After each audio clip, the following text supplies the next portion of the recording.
His official NASCAR radio station. Hot News Talk 1240. The new world of campaigning is being very easily demonstrated, especially yesterday when Ted Cruz dropped out and Trump essentially won the Republican nomination, although for some reason Kasich is still in. I don't know why. At least he was still in last time I checked. Things are changing so quickly. It's hard. I don't even know anymore. But things are being demonstrated now that have not been before, where up until the last election, you could have done everything the same way it's been done for the last 50 years when it comes to campaigning. And really, campaigning hasn't changed since probably the 60s or 70s when TV really came into play as a factor. I would say the 60s with Eisenhower probably, and then JFK and Nixon later on. JFK probably would have been the television president if there ever was one. Although Eisenhower was one of the first to be on TV. No, but it's interesting how everything really up until from the 60s up until around the mid-2000s, pretty much advertising had been the same. Campaigning had basically been the same. The television campaigning was the same. Everything was basically the same. It was the same method. But now we have this new era that is not really being properly addressed in media especially. It's not really being properly addressed as to what it is, how it works, and who it's addressing.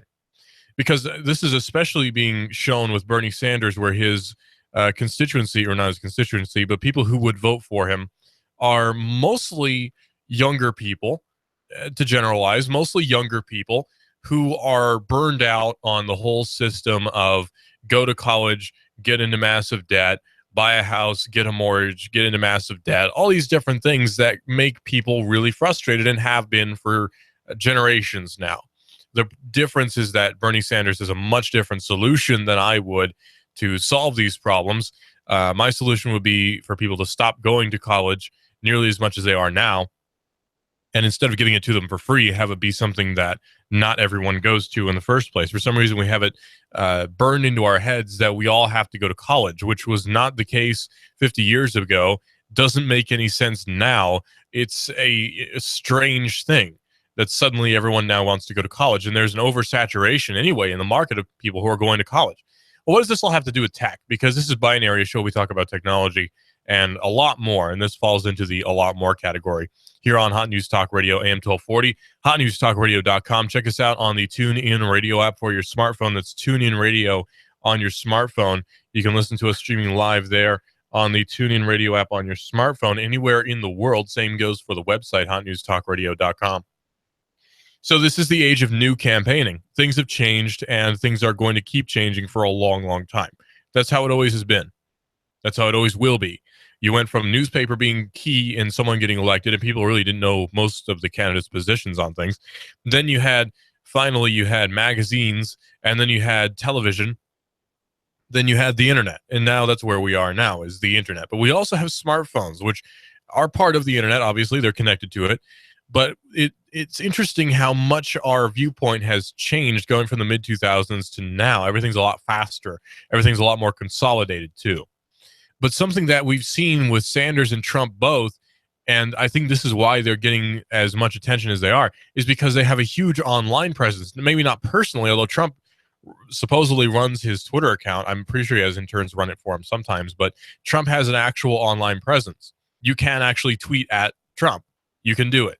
Sanders has a Twitter account too. You can actually tweet at Bernie Sanders. He doesn't seem to be a very tech savvy kind of guy, but he's old, so whatever. But it's just so interesting to me how this campaign is essentially being won by internet campaigning, because we haven't seen a lot of Trump ads on TV. Where was the last place you saw a Trump ad on TV? It's been a long time for me. I saw one maybe a month ago, and I don't watch TV that much, I'll admit. But it's been about a month since the last time I saw any sort of ad that was for Trump and not against him, and an ad by Ted Cruz. This is interesting, though, because Ted Cruz has been campaigning the old school way, and people are kind of sick of it. Because that's my big problem with Ted Cruz. And, you know, I don't really have a hat in the race because I don't like the Republicans or the Democrats. I disagree with a lot of what Trump has to say about a lot of things. He's for an income tax, as an example, and I'm not at all. I liked Cruz in that way, in that he seemed to be kind of okay in some regards on taxation. Granted, he wanted there to be taxation in the first place, so I wasn't okay with that. But, you know, That's just how it goes. But it's interesting because people seem to be so sick of that old school mentality that Ted Cruz had. Not even just his ideas, but how he was handling his own campaign, how he was handling everything was really old school. His campaign would have been exactly the same in 1986 as it is in 2016. The campaigns don't change. There's nearly nothing different about it, which I think is why Trump is getting such a foothold. Also, Trump is a huge instigator, and that's why I think he's kind of funny, is that Trump is such an instigator. He makes so many people upset, and he shakes things up to such a degree. I like that about him. Now, again, I'm not saying, oh, Trump's going to be the best president of all time, because I don't think that we'll ever have a best president of all time, because it's already happened, and it can't possibly happen again. No one can ever be better than George Washington. It simply couldn't happen. And no one especially can ever be better than Thomas Jefferson. That is simply never going to happen. You're never going to have another president who's as good as Thomas Jefferson. The system doesn't allow for it. So you're never going to have the best president ever coming up soon. It's not going to happen. We've already had him, and it's too late. So the campaigning is so interesting, the way it's worked and the way it's playing out. And for some reason, again, Kasich is still in. I don't know why. He really just needs to drop out. And I'm not even saying that because I want Trump to win, because I kind of do just because it would be funny. But honestly, Kasich is not doing anyone any good where he is. If anything, he's just going to hurt the vote. And I don't think many people wanted to vote for John Kasich anyway. I don't think he had a lead in many states except for Ohio. John Kasich is kind of irrelevant. It's like a lot of people who are supporting Sanders, and a lot of people who are supporting Trump too, but a lot of the people who are supporting Sanders are too young to vote. They're politically irrelevant. And that's, a sad thing to say. But if you're under 18, politically, you don't matter that much, because politicians are going for votes. And yeah, they might want to guarantee future votes. But if you're under 18, you don't matter politically nearly as much, because you can't vote. So why would they try to target you if you can't even vote in the first place? Yeah, you can volunteer, but you're not going to vote. So they don't want you to care. It doesn't matter. They'll want you to care later when you're older and wiser, but not now. Now's not a good time for you to care about politics, because young people tend to be kind of wrong about basically everything. Trump has made some interesting statements about technology, though, and because he is basically the nominee, we should talk about what his stance is on technology and so forth. I do believe Sanders has an interesting take on public transportation. He wants, if I remember right, I could be wrong, but if I remember right, I think Sanders was looking more towards a European model of public transportation, which is interesting. I'll give him that. It's kind of a Newt Gingrich sort of approach, where we need to have high-speed rail everywhere, and that's cool, but it's also really expensive, and do we really need it? I don't know. Granted, the United States is huge, about as big as some larger parts of Europe, so yeah, maybe we could use some high-speed rail, but who's going to pay for it? Yeah, but then again, who's going to pay for the wall? Supposedly Mexico, but I have my doubts. So Ars Seneca has this interesting article about Trump saying, before we are going to Mars, America needs to fix its economy, according to Ars Seneca. The U.S. space policy has been anything but a prominent issue in the 2016 presidential race. Although you might remember, back when Newt Gingrich was going for the presidential nomination, he campaigned on one of the campaign tokens, I guess. One of the things he threw into the ring when he was campaigning was a moon base. A possible moon base was something that Newt Gingrich promised were he elected. I wouldn't mind that, honestly, just for the cool factor. Yeah, a moon base would be awesome. If Newt Gingrich could pull off a moon base and he were president, and we could go back in time and make it so Newt Gingrich wins the nomination and becomes president, and we actually have a moon base in 2016, I would probably be okay with that, actually. I wouldn't be okay with how we got it, but the fact that we have one is honestly something I'd be kind of all right with, just because it's so ludicrous. Why would we ever need one? Why not is the better question. That's a very American stance. Why not? I like that. I respect that. I respect people who say, why not, and just do stuff. I like that. I don't necessarily agree with it, but I do respect it. So U.S. space policy has not really been a big issue in the presidential election. No one's really talking about getting us into space, because it's not the 60s and the 70s anymore. It's not really a big deal. Going to space is like taking a ride downtown. It's done basically every day, not by people, but by satellites. There are countless satellite launches all the time. There haven't been many manned launches, I'll admit, but we could use some more of those, I guess. But what's really going to drive that, I don't believe, is government. I think what is going to be driving space launches is the private sector. It seems a million times more likely that the private sector will be leading the charge when it comes to the space industry, when it comes to space in general, than the private or the public sector ever could these days anyway. Yeah, back in the day, private sector was what led the space race, but now things have changed just a little bit. Well, according to Ars Technica, we don't have much detail about what the likely Democratic and Republican nominees for president will do when it comes to space policy. There have been a few passing references on the campaign trail.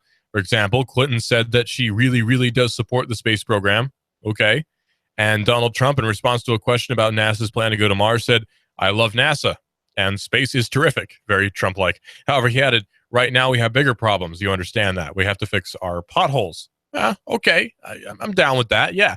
We do have some problems with infrastructure. You know, the roads are not so good, so maybe we should focus on that before we try going to space. I guess I can understand that standpoint, but what are we going to do with space? And here's my posit on this. Here's what I would say about this, and this is a diversion from maybe the mainline thought.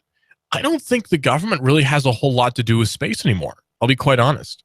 When it comes to the future of space especially, I don't think the government's going to play a huge role in driving us forward when it comes to space. I think instead we're going to be seeing private industry. And prime example of that is SpaceX, Elon Musk's company, where he's hired crack teams who are making huge ground. Now, yes, they're building on the backs of giants, right? They're building on the shoulders of giants. NASA came before it, and we saw amazing stuff come out of NASA back in the day. And yeah, we had amazing growth thanks to NASA. We had amazing technology thanks to NASA, and we've had all sorts of great things thanks to NASA. But that era seems to have come to a close, where now you have SpaceX and you have Virgin Galactic, although not so much Virgin Galactic. You do have SpaceX, and Boeing is looking at space as well. These companies are building amazing rockets, which are doing amazing things, and really they're getting huge amounts of ground. And I'm sort of geeking out about this because space is something that always has been amazing to me. I'm always going to be interested in space travel. I'm always going to be excited about space travel. And the closer we get to manned missions to Mars, the happier I am. There is actually a plan called Mars One, which would put regular old people on Mars. But the likelihood of that, I don't know. I've seen a bunch of YouTube videos of a guy who is actually a finalist in Mars One. Very cool guy. Cody's Lab is his YouTube channel. He seems like a really nice guy, very cool. The stuff he builds is amazing. He does all sorts of cool chemistry experiments. He built nitroglycerin in his garage. Maybe I shouldn't talk about that, but really neat stuff. Check out Cody's Lab on YouTube if you're interested in chemistry, science videos. He has a mine that he set up a solar panel in, all sorts of really neat stuff. So you have very smart people who are getting interested in going to space. And other than being very smart people, they're just regular guys. And I kind of like that. Again, I respect that. I respect regular guys who do really extraordinary things. So do I think the president has much to do with space? Not really, not anymore. The private industry is really what's driving the space industry these days. Private industry is getting a lot more involved in getting us into space than the government really is at this point. Now, yeah, government has the International Space Station, but the private industry is moving us forward a lot faster, it seems, than NASA is. Probably because NASA is being held back. Budget cuts, all sorts of other things. I don't think it's NASA's fault per se. It's probably Congress for cutting funding, right? So it's interesting. Well, you know, if you've listened to me for any time at all, that I'm a bit of a fan of Amazon. I'm not being even paid to say that, and I'm not a fan of Amazon's internal infrastructure. We'll put it that way. I've known a lot of people who have worked at Amazon. In fact, some people who work here have worked at Amazon at one point or another. Interns who have been here have worked at Amazon at one point or another. And it's, from what I've heard, this is the only job I've ever had, but from what I've heard, it sounds like it's kind of just a job and you work it, and it's like, it's a warehouse job. It's not like fun or anything. It's a warehouse job. So, Amazon internally, I don't know, but Amazon from a consumer's perspective, from my perspective, is kind of the best thing ever. I ordered a power supply for my computer because my computer blew up. Literally, a capacitor exploded in my power supply, which was shocking. And lots of smoke filled my room, and I was kind of worried and annoyed, but hopefully everything's okay. My hard drive's all right, so everything should be okay. I ordered a new power supply, and I ordered a new graphics card yesterday, and they'll be getting here tomorrow. That's, to me, that's just the coolest thing ever. But it gets better, believe it or not, because I have Amazon Prime. Now there's a new service called Amazon Prime Now, which is arriving with 1 hour delivery. It'll cost you $7.99, but 2 hour delivery is free. Now hold on. 2 hour delivery. How cool is 2 hour delivery, right? Just think about that. How cool is that? I could have ordered something at 9 and have it arrive 2 hours ago. Sorry, 2 hours ago. 20 minutes ago. I could have ordered something at 9 o'clock and have it arrive 20 minutes ago. How cool is that? Right? Like, that's just, to me, that's mind-blowingly awesome. Well, Amazon launched Prime Now, super fast local delivery service via its mobile app nearly a year and a half ago, and now the company is bringing the service to the web. Amazon's PrimeNow.com is the new website, Amazon's new website, that'll let customers place orders to be delivered within 1 or 2 hours, expanding the service beyond the mobile app for the first time. 1 hour delivery will cost $7.99 per delivery, and it's only available for current Amazon Prime subscribers. The 2 hour delivery window is free, so you'll save a few bucks if you can wait the extra hour. Currently, the service is not available if you want to purchase through Amazon's main site. You have to go to PrimeNow.com to order stuff that way, and that seems to be due to the fact that the service is not available everywhere. You have to put your zip code in to see if it's available, and I do not believe it's available in Chattanooga. However, there is an easy way to find that out. We'll go to PrimeNow.com, and we'll find out if we are compatible, if my URL is compatible or not. And let's see, enter your zip code. We are in 37343. And no, they don't deliver to 37343. That's too bad. But if you're in Atlanta or you're in, I think, Knoxville and Nashville, they do have 2 hour deliveries. But it's expanding. This is a new beta sort of service, kind of like Google Fiber, where it starts out, it's not the best thing ever. And it is the best thing ever if you're there, but it's in very remote areas. But Prime Now is expanding. And again, keep in mind, we do have an Amazon fulfillment center like right down the road from us, which is where half the people my age are working. So, it's a cool service anyway. And this is a huge innovation in getting things quickly to a destination in lieu of having drone delivery, obviously. Prime Now specializes in delivering food, groceries, health, beauty, and home products. And you can also order pet supplies, electronics, and not surprisingly, a slew of Amazon-made products, including Kindles and Fire TVs and yada, yada. Depending on where you are, you'll also be able to order from a number of different food stores and restaurants, etc. Now, how cool would it be if you could order a cup of coffee or a coffee beans, probably more realistically, from a local coffee shop here and have it delivered in 2 hours? How neat would that be? Chattanooga really needs to get in on this. Chattanooga is a very forward-thinking community, city, I guess. And Chattanooga has a lot going for it in terms of that. It's very forward-thinking. It's very fast-moving in some regards, not really on the governmental level, but definitely on the community level. We have a lot going for us. And it's really amazing that we could have a service like this come to us. I'm so excited. I can't express how excited I am that we could actually have Amazon Prime Now and have 2 hour deliveries. It's just amazing. In a few minutes, we're going to be talking about a Marine Corps robotic combat robot thing that's teaming up with real Marines, and it's testing the next phase of robotic technology in the military, because of course the military will always find a new technologically advanced way to kill you. And Verizon apparently has a workers union. I didn't know that. And they are wanting an investigation of forced fiber upgrades. Who doesn't want fiber? Well, people who are forced to pay for it, obviously. And there's a new technology for drones, which should have been around a while ago, but for some reason wasn't, which is the drone parachute. In New Orleans, it's now possible to prevent the heartbreak, wallet ache, and risk of physical injuries when consumer drones suddenly fall out of the sky because your battery died or what have you. At the Association for Unmanned Vehicle Systems International's Exponential Conference, a company called Parazero is introducing something called Safe Air, which is a device which will deploy a parachute to safely bring falling drones back to the ground without them breaking and you having to break open your wallet.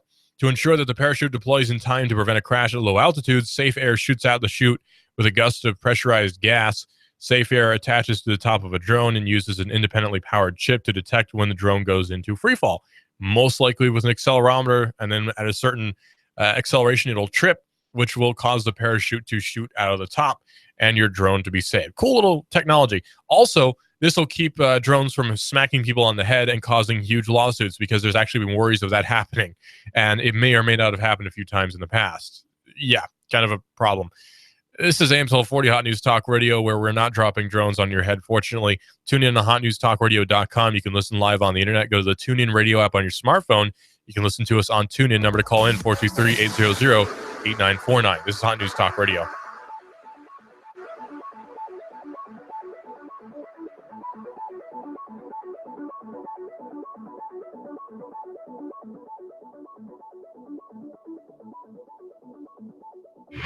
I'm blowing everything up. We're starting over. I'm doing a new show. I want guys who push it to the middle of the table and go over the top. Take a risk, fail miserably. I'm right, and I'm not wrong, and I'll never back down. Conflict works. Allow it. It's The Herd with Colin Cowherd. Right here and everywhere.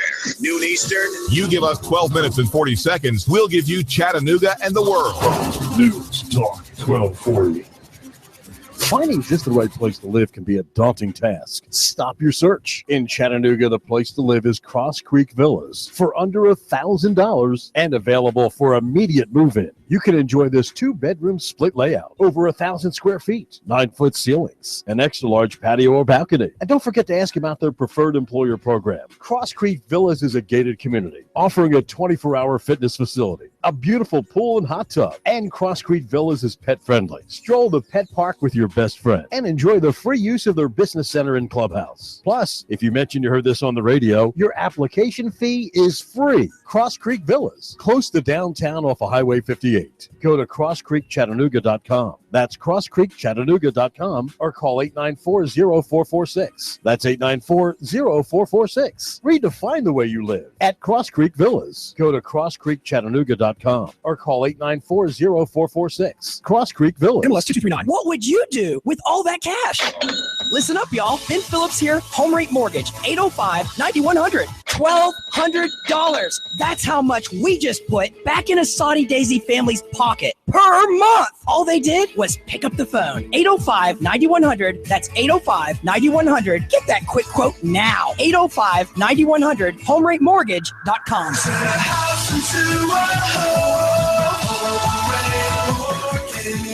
MLS 2239. Do you want to achieve the American dream in 2016? Listen up, y'all. I'm Ben Phillips with Home Rate Mortgage. 805-9100. We just helped a police officer purchase his first home in East Brainerd. Now he's grilling and chilling on his back deck. The American dream. You could achieve it with no money down options. Why wouldn't you call? 805-9100. HomeRateMortgage.com.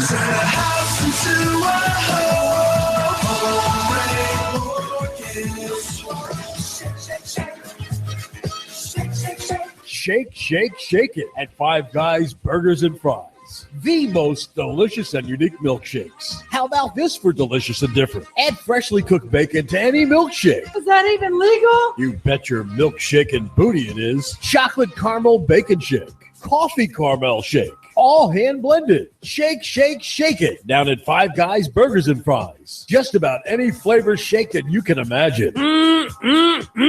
And they are delicious. Get your shake, shake, shake on at Five Guys Burgers and Fries. Five Guys Burgers and Fries, located in Hickson at North Point. Gun Barrel at the Walmart Center. Downtown 4th and Broad. And in Cleveland at Keith and Stewart. Hi, I'm Adam Disbro, the owner and the head surgeon of Cell Surgeon. Broken screen? You need it repaired now. We can do that. We'll have your phone repaired within the hour. No hassle, no mess, no stress. We love fixing cell phones. Your cell phone has become part of your daily activities. You've noticed your cell phone is not charging properly. It could be a charge port issue or your charger. Come in for free. We'll test your phone and your charger. You have an expensive phone. Don't feed it with a cheap charger. A cheap charger can actually damage your device. Our high-quality chargers are affordable. Cell Surgeon, 140 Northgate Mall Drive, right next to Old Chicago Pizza. 423-668-0100. www.thecellsurgeon.com. Please like us on Facebook at facebook.com/thecellsurgeon. Get $10 off a screen repair. Mention Hot News Talk Radio. Broken screen, phone not charging, water damage, battery given out. Cell Surgeon in Northgate Mall next to Old Chicago Pizza. Check us out on Facebook. Open Sunday. Cell Surgeon. We bring your phone back to life. In the middle of our street. Hi, I'm Sabrina with Sabrina Realty Associates. Now is a great time to sell your home. In our area, inventory is at an all-time low, which translates into higher sales prices. Call us today at 423-499-7780 to set up a free consultation and discuss our unique and aggressive marketing programs. We will provide you with a free market analysis to determine the right value of your home. Call us today at 423-499-7780 or visit our website at sabrinarealty.com. In the middle of our street. You give us 12 minutes and 40 seconds, we'll give you Chattanooga and the world. News Talk 1240. AM 1240 Hot News Talk Radio with your Hot News Now update. Last Friday, there was a police chase through the Chickamauga battlefield in Fort Oglethorpe where shots were fired by police, and now a suspect has been arrested. Dwayne Ray Burns is now in custody in Mobile, Alabama. He's awaiting extradition back to Fort Oglethorpe. He was captured by the U.S. Marshals.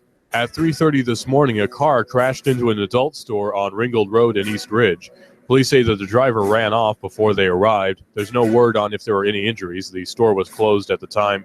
Investigators are working to determine if the structure of the building is safe and if the store surveillance cameras captured who crashed into the building. Last night, the Chattanooga City Council passed a resolution which would allow the CPD to buy a ballistic information system.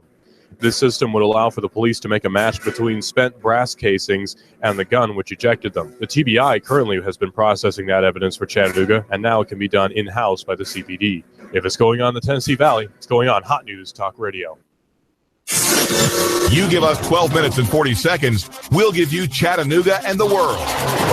News Talk 1240.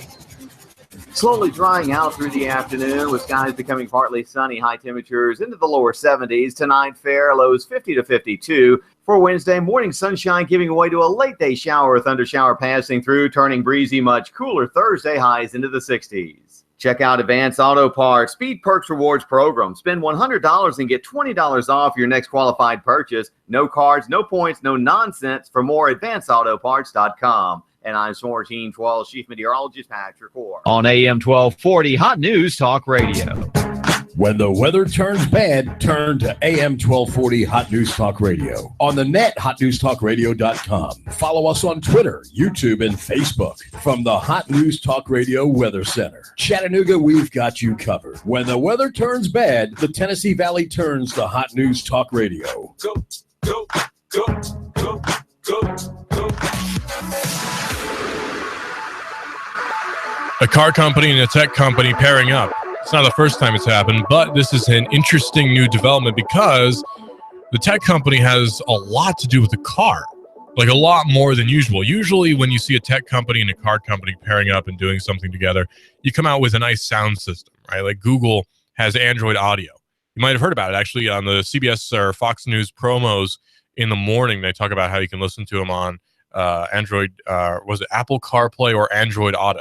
Right, so you have the option, and Apple's teamed up with different car manufacturers. Google's teamed up with different car manufacturers, but now Google's teaming up in a different way with Fiat Chrysler. Yes, they're one and the same, and they also make the Jeep. So your Jeep is technically made by Fiat Chrysler, which is kind of weird to think about. Your Jeep is a Fiat. Go figure. A report from Bloomberg claims that we'll soon see a self-driving car deal between Google and Fiat Chrysler. These two companies are reportedly teaming up for a new round of self-driving car prototypes using a minivan, the Chrysler Pacifica, which is a very, very popular minivan. You see it all over the place. It's one of the last good minivans. Like, you don't see minivans a lot anymore. I don't know what happened to the minivan. It just sort of disappeared, and the crossover became the next big thing. Everyone suddenly wanted the crossover. The CR-V was one, and it's a good car. And then you had the Ford Fiesta, I think, is technically a crossover. It's more sporty, though, which is weird because the Fiesta historically has not been. You got a lot of crossovers and you got a lot of SUVs, and I hate SUVs so much. I hate big cars to a degree to which I cannot explain how much I hate big SUVs. They are the bane of my existence. They are the worst thing to ever be invented. SUVs should all be burned, and people who drive them should all be shot. But anyway, minivans are king. If you have a SUV, sell it and buy a minivan, because minivans are 400 times cooler than an SUV could ever be. And even a crossover. I like crossovers. They're neat. But really, the ultimate family vehicle, there's no doubt, no question. There could be no compromise, no debate. The station wagon. You can't beat the station wagon. Get yourself I'm serious. Go out and buy one.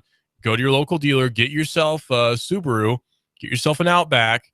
And you will thank me forever, because they are better, a million times better than your dumb SUV. Oh, look, I got an SUV. I can roll over people. I can cut in front of people. It's like the truck of the family car world. It's the worst thing. You have these idiots who drive these giant trucks, right? They drive 80 miles an hour and they cut you off, and they've got some dumb sticker on their car that says, like, excuse me, I'm a truck, or whatever. And you just want to kill the person who's driving. I'm serious. If there's ever a thing where some truck sideswipes me and we both get out, I will kill him, actually. Like, no qualms. I will kill him. No scruples. Some guy messes with me driving around in his big old truck and he hits my 98 Buick LeSabre. How dare you? I will kill him. I'm not even joking. He'll be dead. It's over. I hate trucks. I hate SUVs. And I hate everyone who drives them. But anyway, Bloomberg has this cool deal with Google. Bloomberg has this cool deal, or sorry, not Bloomberg. Chrysler Fiat has this cool deal with Google where they're going to be making actually a self-driving car based on the Chrysler Pacifica. Fortunately, it's not based on like a Ford Explorer or some nonsense like that. The report describes the Pacifica as the first phase of a joint project to create self-driving cars. Fiat Chrysler would equip the Pacifica with Google's autonomous tech starting this year. Bloomberg says the deal would not be exclusive for either company, allowing both to pursue other partners. If the company turns out to, or the report turns out to be true, going with minivans would be an interesting choice. Google's newest self-driving prototype is just a tiny two-seater that the company designed itself, and it probably has like a Yugo engine in it or something. The 2017 Chrysler Pacifica is comparatively a giant vehicle that seats 7 people, full-size minivan. Google's self-driving fleet also contains several Lexus RX 450Hs and Toyota Priuses. Of course, got to have the hippie cars in there too, making the Pacifica the company's largest autonomous car. We're really hoping for a Fiat 500 because that's a close cousin of Google's custom cars. Yeah, the Fiat 500 is an awesome car. I've heard it's not particularly reliable, though. I've never actually driven one, but I've heard that after like 5 years, they kind of fly apart because, I mean, they are Fiats after all. You know, the acronym, and I have nothing against Fiat owners, but the acronym for Fiat is fix it again, Tom. So take from that what you will. The number to call in is 423-800-8949. That's 423-800-8949. If you own a truck, call in so I can tear you apart and threaten to murder you. 423-800-8949. If you drive an SUV, well, I hope you're done dropping off the kids from soccer so you can come over here and fight me. 423-800-8949. So the North American International Auto Show happened, and Fiat Chrysler CEO Sergio Marchionne confirmed the company had continuing conversations going on in Silicon Valley. When asked about Google and Apple, Google has stated multiple times it does not want to become a car manufacturer. Making a deal with an existing automaker is a necessity because Google has enough stuff to deal with. They don't need to worry about building cars too. So this is really the best option. It's an odd choice, though, I will say. It is a very odd choice, in my opinion, Fiat Chrysler, because I would expect maybe a Japanese company or even a Korean company, which seems even more likely because Google and Qualcomm obviously have had some deals. Google and Korea have pretty close ties, and so do Google and Japan, obviously. But I would more expect a Google self-driving car to be made by a company like Kia or possibly a company like Hyundai. But it's interesting to see. A Toyota Prius seemed very likely, and they did build one. And I was sort of expecting a fleet of those. Maybe they're too expensive. I don't know. That's weird. Anyway, Bloomberg says that this deal will be Google's first with a car market. The report also says Google tried to ink a deal with General Motors, but the deal fell through over disagreements over ownership of technology and data because it's an American company, and American companies are always very greedy. That's just what happens. We want what we want, and that's fine. It doesn't always work, though, unfortunately. Oh, well. Hey, something I want to let you know about. that's going on here soon. Hot News Talk Radio wants you to know about it. In Saturday, 2016, May the 7th, from 10 a.m. to 4 o'clock p.m. in Dayton Boulevard in Red Bank, at the Main City Park, there will be the Red Bank Jubilee Parade, which you should totally go to. It's going to be downtown in Red Bank, Main City Park at 3859 Dayton Boulevard, Red Bank, Tennessee. It's an annual outdoor family-friendly event. The Red Bank Jubilee has been held annually for about 40 years now. It's been a mainstay in the Red Bank area. The day starts with a parade that ends in the park where there are vendors, moon pie eating contest, which I would lose sorely. Food, there's a lot of live music, children's area, lots of fun. There's also a car cruise in with classic cars and all sorts of cool stuff. So definitely check that out again. That is the Red Bank Jubilee Parade. It'll be Saturday, May the 7th from 10 a.m. to 4 o'clock p.m. at the Main City Park on Dayton Boulevard in Red Bank. So you should definitely, absolutely go to that. If you want to get your particular nonprofit on the air, you have a church event or a nonprofit event, let us know. Call in 423-800-8949. We'll be happy to get you on the air. And if you're a nonprofit or a church, we'll be happy to get you on the air with no particular charge either, if it's a PSA. So we're happy to do that. Now, looking at tech news, sometimes you get annoyed, I guess. Sometimes you get annoyed when you're reading tech news because you see stuff that's not really that interesting.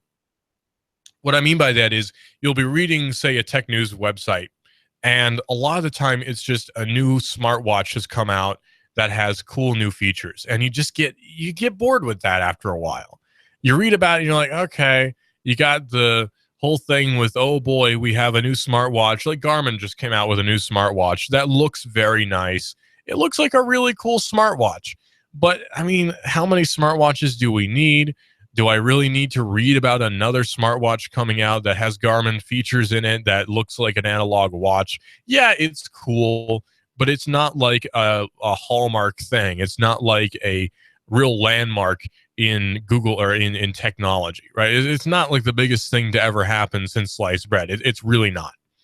A new smartwatch is not particularly interesting. The smartwatch in and of itself was kind of interesting, but smartwatch manufacturers making a new one that looks a little bit different is really not that interesting. It's like with cars. Like, they'll build a car that looks different. It's an interesting looking car. Like the PT Cruiser was an interesting looking car, which I think is actually made by Dodge now. It's an interesting looking car, but under the hood and on the inside, it's kind of unremarkable. It's not really exciting other than just it looks interesting. It's not very exciting. And a lot of the smartwatches I see are that way. It's not very exciting in terms of it being a market. It's not a very exciting market. There's not a whole lot to say about it other than just smartwatches are coming out, and some of them have a few added doodads that do things. You know, okay, what do you say with that? It's just, okay. Well, there is one interesting thing about the smartwatch market that I wanted to touch on, though. And actually, this is something to talk about with the broader tech market, because technology, we tend to forget, is very market driven. It's consumer electronics. You have to buy them for them to make more, right? And here's the interesting thing about smartwatches and smartphones too. Smartphones have gotten to the point where they're basically a dime a dozen. There is actually a $5 smartphone you can buy that runs Android, I think 5.0. Now, it's not a very good smartphone, but it'll watch YouTube, it'll send texts, and it'll make phone calls, and it'll probably browse Facebook and Twitter. Not very quickly, but it'll do all those things for $5 from an Indian company, I believe. That I watched an Unbox Therapy video about it. Very interesting.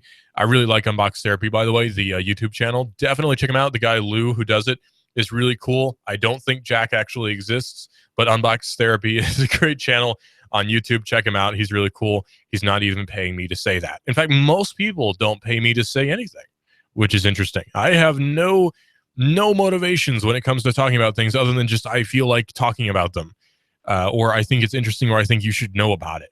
I have no motivations, no money behind me saying, well, Russell needs to talk about this smartwatch because we're paying him to do it. That's not happening. I won't even allow it. There are two companies, though, in the smartwatch and smartphone market that are really making a splash that you probably haven't heard of. Or if you have, you probably read about it in passing and don't really know what's going on with it. And that's okay, because most Americans don't. But if you're in Asia, this is huge. Now, I know that's weird to talk about Asia. What does Asia have to do with the U.S.? Well, a lot soon. China is obviously becoming an emerging market. It's already an emerged market. China is becoming a big market, a huge market, and China is doing a lot in terms of tech. In fact, there are now 2 notable in-house smartphone, smartwatch manufacturers that are actually doing a lot of good stuff. One that I'm actually a fan of is called Xiaomi. It's spelled Xiaomi. Xiaomi. It's pronounced Xiaomi. The other one is Huawei, which is Huawei. I'm wanting to say Huawei. Anyway, it's 2 different smartphone manufacturers based out of China, and they're making really good smartphones. Yeah, these 2 companies are making excellent smartphones that are competitive with modern higher-end smartphones at a much lower cost. Typical Chinese, right? I mean, obviously. But here's the thing. These smartwatches and these smart devices are being sold now in the U.S. You can get them on Amazon. You can have them shipped here to the U.S. And that's where things start to get kind of interesting, because this could be causing some huge problems for the mainstay manufacturers if these become these smartphones and smartwatches which less fortunate people buy. Because right now, you have basically 2 really big smartphone manufacturers on either side. You have Apple making the iPhone. You have Samsung making flagship Android smartphones. Motorola quickly behind it. And there are a few others as well. There's a lot of different smartphone manufacturers when it comes to Android. And Xiaomi and Huawei are both making Android smartphones. But again, they're making really good ones really cheaply.